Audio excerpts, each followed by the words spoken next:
Nakakatindig balahibo po, ano? Ito pong expose po mga kabida, no? Ni Senator Panfilo Lacson, ano po. Ito po ay patungkol po mga kabida, no? Sa nakuha pong pondo ng mga mambabatas po natin, ano po. Sa ilalim po ng 2025 General Appropriations Funds, ano? Mantakin nyo mga kabida, billions of pesos pala, no? Ang natatanggap ng mga kongresista, pati na po ito hong mga senador sa kanila hong pork barrel, ano? Akala ba natin, wala na po itong pork barrel kasi ipinagbawal na po ito ng Korte Suprema po mga kabida. Bakit ganito po yung lumabas po sa research po mga kabida ni Senator Panfilo Lacson, ano? Eto, babasahin ko lang po itong balita, no? Ng abante.com.ph. Lacson, binunyag 15 billion pesos worth sa kongresista at 10 billion pesos sa ilang senador, ano? Grabe naman po ito, ano? 15 billion pesos. Saan ka nakakita po, mga kabida? Na isang kongresista po, magkakaroon po ng ganitong pork barrel. Naalala ko po nung una, ano? Nung hindi pa po ipinagbawal po ng Korte Suprema ang pork barrel po mga kabida, no? Yung bawat kongresista po, meron lang pong 70 million, ano, na pork barrel. At 200 million yung mga senador, ano po.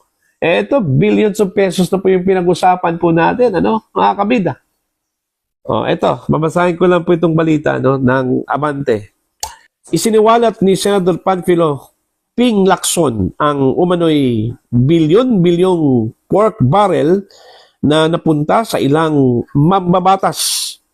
Pinuna ni Lacson ang inequitable distribution ng public funds sa 2025 General Appropriations Act. Ang ibig sabihin po ng inequitable, hindi po patas, ano? Na distribution po mga kabida ng pork barrel, ano po? Okay? Ani Lacson, isang kongresista ang nakakuha umano ng 15 billion pesos habang ilang senador ang meron pong 5 hanggang 10 billion pesos. Ani Lacson, bago idineklara ng Korte Suprema noong 2013 na unconstitutional ang Priority Development Assistance Fund o mas kilalang bilang pork barrel, 70 million pesos lamang ang nakukuha ng mga kongresista habang 200 million pesos naman sa mga senador. Nang nadeklarang unconstitutional ang pork barrel, may senador na may 5 billion pesos, meron pong 10 billion pesos. Mga congressman na may 15 billion pesos saad ni Lacson sa panayam ng One News nitong July 9. Ayun, gabi naman, mga kabida. Okay? Inabuso po nila. Ito pong pork barrel po, ano? Mga kabida, ano po? Kung pakinggan po natin, ito pong ilang mga kongresista, sinasabi po nila, wala lang po silang pork barrel. Ito pala. Okay? Na-discovery po ni Senator Lacson sa General Appropriations funds, ano? Hanggang ngayon, nakabidbid pa rin ito, ano? Diyan po sa Korte Suprema, hindi pa po tinalakay po mga kabida. Ewan ko nga kung anong dahilan, ano? Bakit po ang tagal talakayin po ng Korte Suprema ito pong anong tawag po dito? General Appropriations Fund. Okay? Yung General Appropriations Act po, ano, of 2025. Siguro, marami sigurong mga baho po ang lalabas po dito, ano?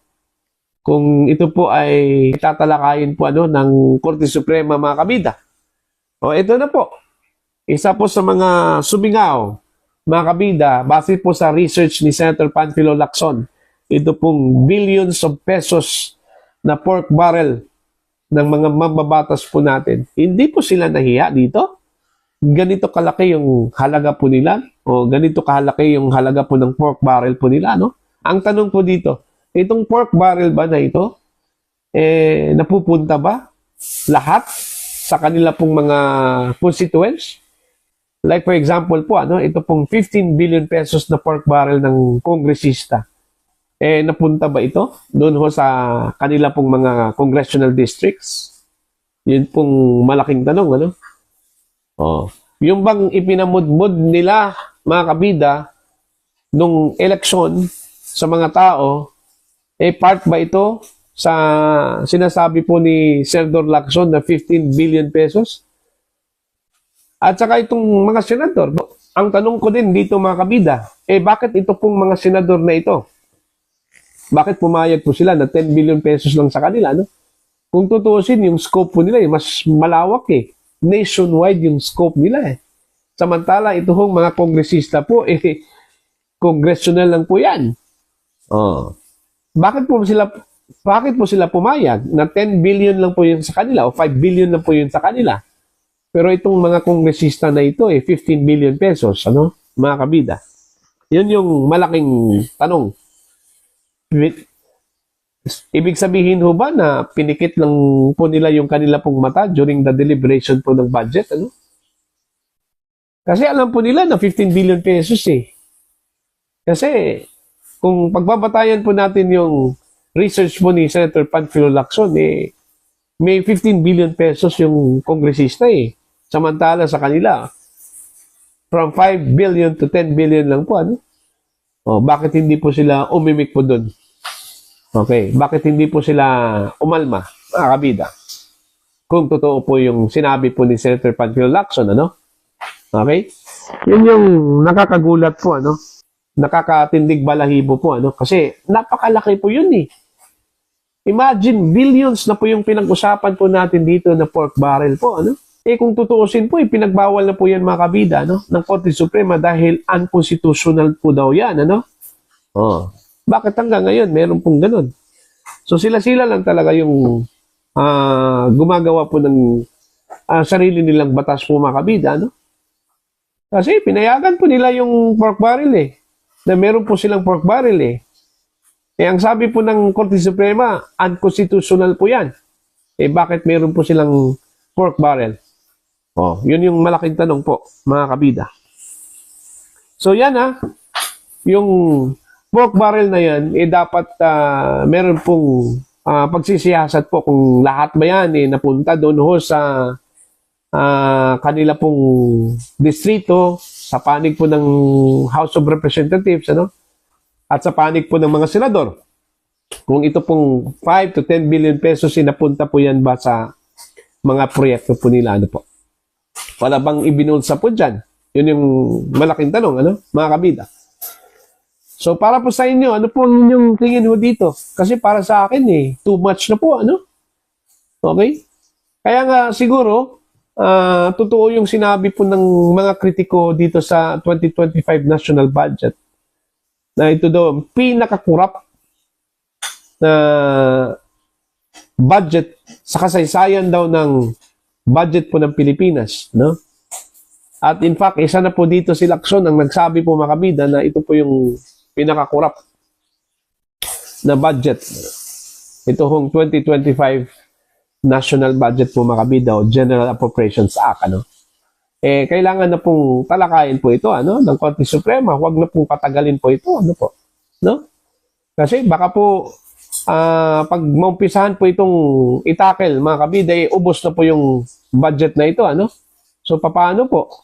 Kung meron man pong unconstitutional dito, mga kabida, okay, kung magdedeklara man ang Korte Suprema na unconstitutional ito pong General Appropriations Act, paano po yan? Kung sakaling naubos na po yan, paano yan may balik? Yan yung malaking tanong Kasi tagal kasing tinakil to Diba?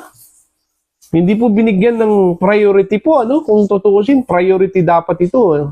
Kasi ang pinag-usapan po natin dito budget po para ho sa buong Pilipinas, Sa isang taon, mga kabida.